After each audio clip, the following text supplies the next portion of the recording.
Assalamualaikum warahmatullahi wabarakatuh. Selamat berjumpa kembali rekan-rekan mahasiswa ya. Pada pertemuan kali ini kita akan membahas tentang fluk ya, fluk listrik dan hukum Gauss ya.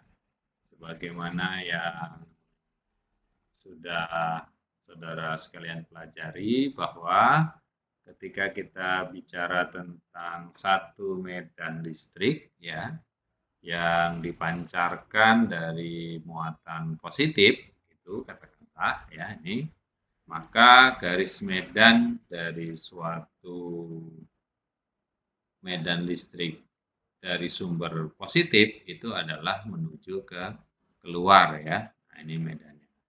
Nah, kemudian untuk menentukan berapa besarnya medannya atau kuat medannya, kita bisa menggunakan persamaan E sama dengan 1/4 pi epsilon 0 Q per R kuadrat ER topi ya.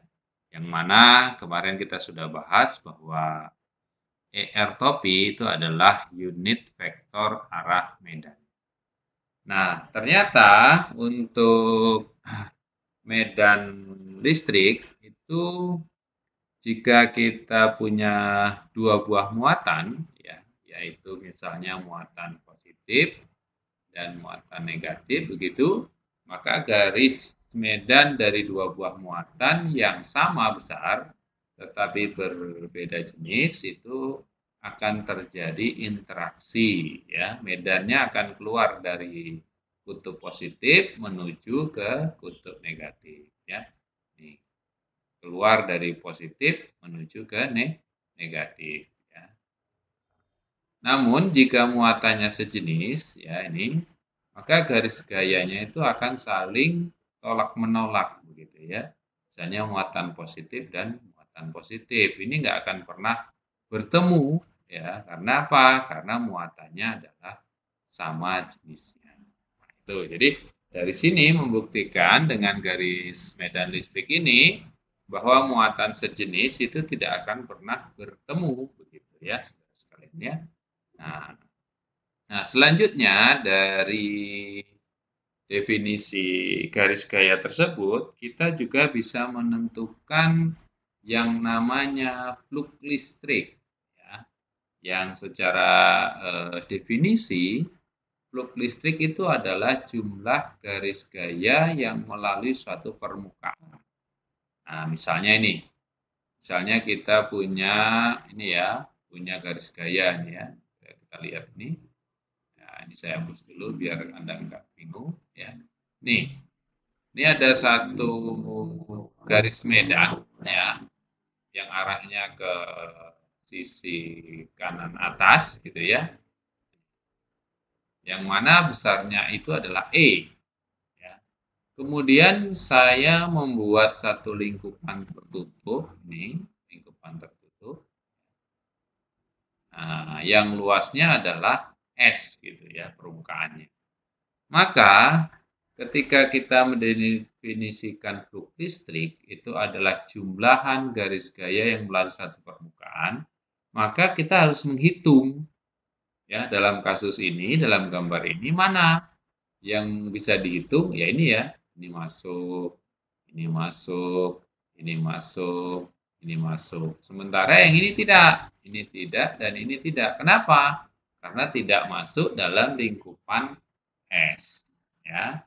Dan kemudian yang dihitung itu adalah yang tegak lurus terhadap bidang. Nah, karena ini tegak bidangnya ke sini, ya tegak lurusnya ini ya, dA, vektor dA.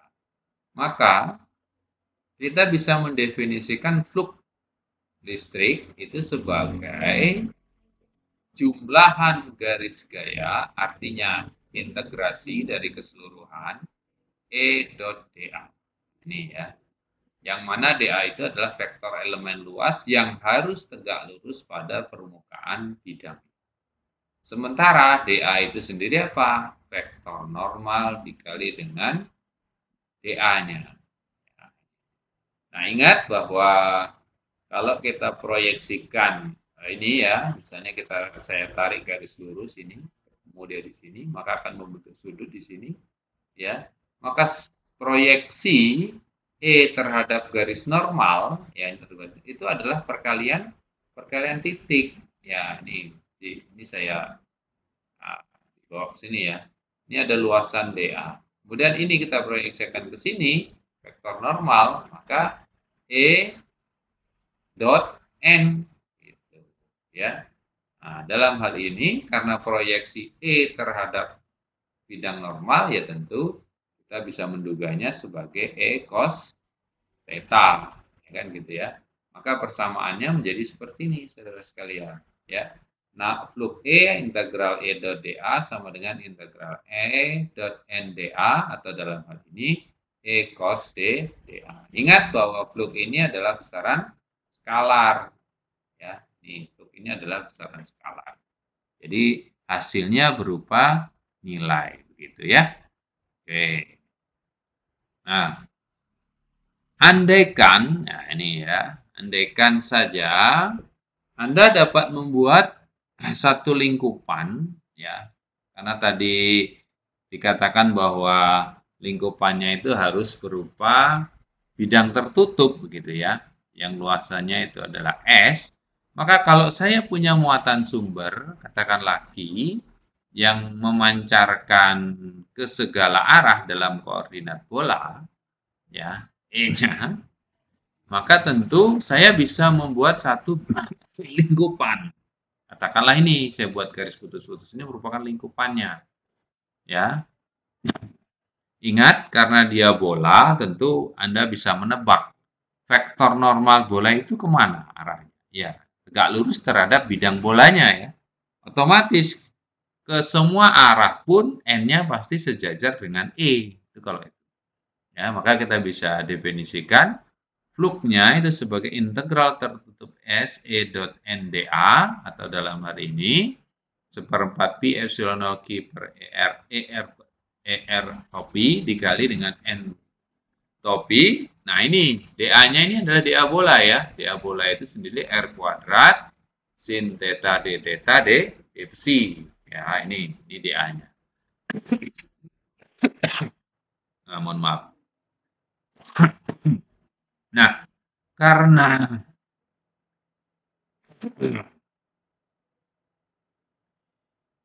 unit medan dan vektor normalnya itu sama, ya, yaitu searah gitu ya. Tentu perkalian antara ER dot N ini menghasilkan satu kan gitu ya. Misalnya Anda masih ingat I dot I ini sama dengan satu kan. J dot J sama dengan satu. K dot K sama dengan satu. Ini karena sama ya, arahnya sama. Maka ini juga sama. Maka dalam hal ini nanti akan sama. Ya. Maka fluknya itu akan menjadi integral tertutup E N dot dA. Ya. Anda harus mengintegralkan sisi yang ini. Ya. Sisi yang ini. Ya, ini kalau kita integralkan misalnya integral seperempat pi epsilon 0 Q per R kuadrat I R dot N ya R kuadrat sin theta d theta d psi. Ini tadi sudah saya katakan perkaliannya sama, berarti ini bisa sama dengan 1 ya. Sementara ini dibagi dengan ini sama dengan juga 1. Maka menyisakan seperempat pi epsilon 0 integral I ya sin theta d theta d psi kan gitu ya.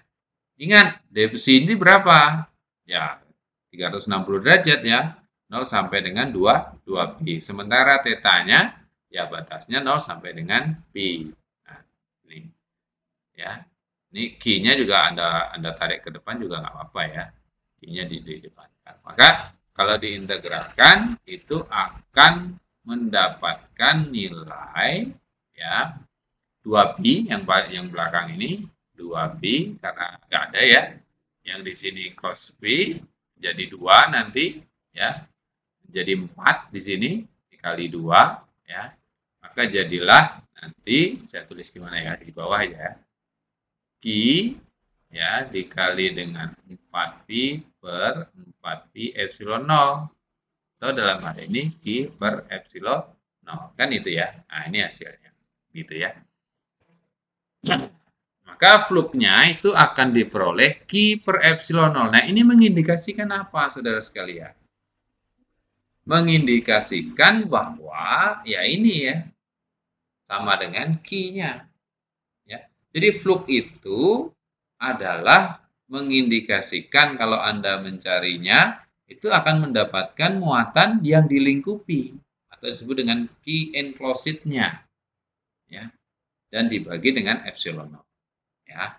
Nah, dalam kenyataannya ternyata tidak semua permukaan ini bentuknya bola kan gitu ya. Anda bisa juga membuat lingkupan yang sembarangan asalkan itu tertutup dan melingkupi semua muatan ini kan gitu ya. Itu kuncinya ya. Jadi sekali lagi kalau Anda menghitung fluk totalnya, Anda akan dapat muatan total sebenarnya. Ya, muatan total. Gitu ya. Oke, saya lanjutkan. Nah, dari definisi tersebut, nah ini ternyata ya, diperkenalkanlah yang namanya konsep hukum Gauss, saudara sekalian. Ya, ternyata fluk listrik yang melalui permukaan tertutup itu sebanding dengan jumlah muatan. Ya, nah pernyataan ini dikenal sebagai hukum Gauss. Ya, jadi fluk E integral tertutup E dot dA sama dengan Q per epsilon 0. Ya, ini fluk tadi. Ini dikenal sebagai hukum Gauss. Ya, hukum Gauss dalam bentuk integral. Nah, jika kita menggunakan teorema divergensi, saudara sekalian, yang mana kita rubah integral permukaan menjadi integral volume, ya, ini, maka kita akan memperoleh, ya ini, fluk E sama dengan integral S dot dA, integral volume divergensi E dV, ya ini merubahnya. Maka dalam hal ini, Q itu sendiri sama dengan integral V rho dV, di mana rho itu adalah rapat muatannya. Maka kita bisa merubah hukum Gauss dalam bentuk integral itu menjadi hukum Gauss dalam bentuk diferensial. Divergensi E sama dengan rho per epsilon. Ini ya. Ini ada dua bentuk berarti. Ya. Dalam bentuk integral dan dalam bentuk diferensial. Nah, itu hukum Gauss. Operatornya mana? Ini operatornya ya. Operatornya.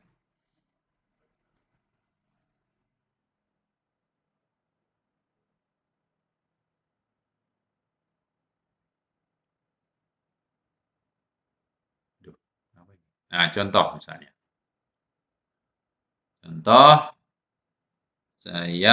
kita punya ini ya, medan listrik, ini contohnya.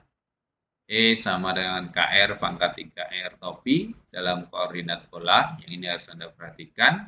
Di mana K adalah konstanta, Anda diminta untuk menentukan rapat muatannya. Ya.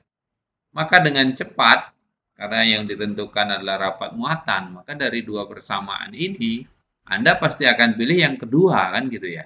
Persamaan yang kedua, karena ini lebih mudah. Ya, maka kita gunakan persamaan yang kedua. Nabla dot E sama dengan rho per epsilon 0, yang mana operatornya, ya, itu akan sama dengan nabla dot E seper R kuadrat do R kuadrat ER plus seper R sin theta do theta sin theta E theta plus seper R sin theta do psi E psi. Nah, sekarang komponennya harus Anda lihat. Komponen dari soal ini hanya kemana? Ini tandanya. Berarti ini yang ada hanya pada arah R saja. Ya. Maka untuk yang komponen theta dan komponen psi bisa kita eliminir. Jadi tinggal yang depan ini saja, saudara sekalian. Maka nabla dot E sama dengan seper R kuadrat do R kuadrat. Nah, masukkan KR pangkat 3. Nih, KR pangkat 3 sih jadinya KR pangkat 5 ya. Kalau kita turunkan ya jadi 1/R kuadrat 5KR pangkat 4 ya, biasa itu ya. Atau sama dengan ini. Sehingga nabla.E-nya itu sama dengan ini. Kalau mau mencari rho R-nya ya tinggal mengalihkan dia dengan epsilon 0 kan gitu. 5K epsilon 0 R inilah yang disebut dengan rapat muatannya. Nah, kemudian pertanyaan kedua, karena ini baru dapat rapat muatannya, untuk mendapatkan muatannya bagaimana? Ya kita pakai rumus ini ya. Untuk rapat muatan Q sama dengan integral volume rho R dV. Ingat tadi koordinatnya adalah koordinat bola. dV bola itu apa? R kuadrat dr sin theta d theta d psi. Nah, kita integralkan. Ya, 5KE epsilon 0 integral 0 sampai dengan R pangkat 4 ya. Ini dr. Kenapa R pangkat 4? Ya ini ya, dikali dengan ini ya. Maka jadi R pangkat 4 dr 0 sampai theta 0 sampai dengan psi sin theta d theta integral 0 sampai dengan 2 pi. Ya, kalau ini Anda kerjakan, ya ini jelas ya, ini bagian ini 2 pi, ya itu yang ininya apa namanya 2 gitu ya, yang ininya menjadi R pangkat 5 per 5 ya, per 5 ya, nanti bisa dicari. Maka diperoleh sama dengan 4 pi K epsilon 0 R ya. Nah itu memudahkan saudara dalam menghitung apa namanya penentuan rapat muatan dan total muatan.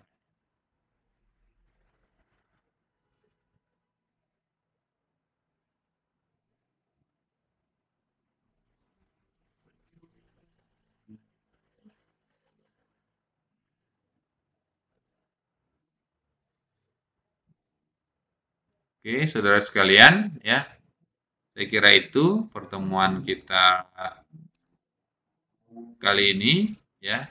Silahkan nanti jika ada pertanyaan, saudara bisa mengajukan via chat, ya. Terima kasih. Assalamualaikum warahmatullahi wabarakatuh.